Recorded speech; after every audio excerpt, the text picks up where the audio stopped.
আমার মনটা না আজকে ভীষণ ভালো, তার কারণ হচ্ছে আমার শখ যে আমি পুরো করতে পেরেছি তার জন্য। দেখো এটা হচ্ছে ধনেপাতার দানাটা, ধনেপাতা গাছ লাগিয়েছি, ধনেরগুলো ছড়িয়ে দিয়েছি, রাতে ভিজিয়ে রেখেছিলাম।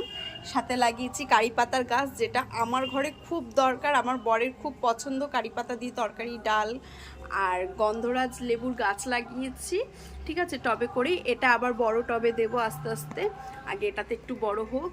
আর এইটাও লাগে গন্ধরাজ লেবুর গাছটা, তার কারণ হচ্ছে দই কাতলা, গন্ধরাজ কাতলা, চিকেন, গন্ধরাজ চিকেন এসব করার জন্য তো লাগে, ওর জন্য লাগিয়েছি। হ্যাঁ, তিনটেই আমার বরের খুব পছন্দ, ধনে পাতা, কারি পাতা, গন্ধরাজ লেবু, তার জন্য লাগিয়েছি। এরপর আরও গাছ লাগাবো এদিক ওদিক করে। তো কেমন হয়েছে বলো, আমার খুব মনে আনন্দ হচ্ছে গাছ কটা লাগিয়ে। জানি না ধনেটা কবে হবে, ধনে পাতাটা। সবাই দেখো, কমেন্টে জানিও কেমন হয়েছে। Thank you.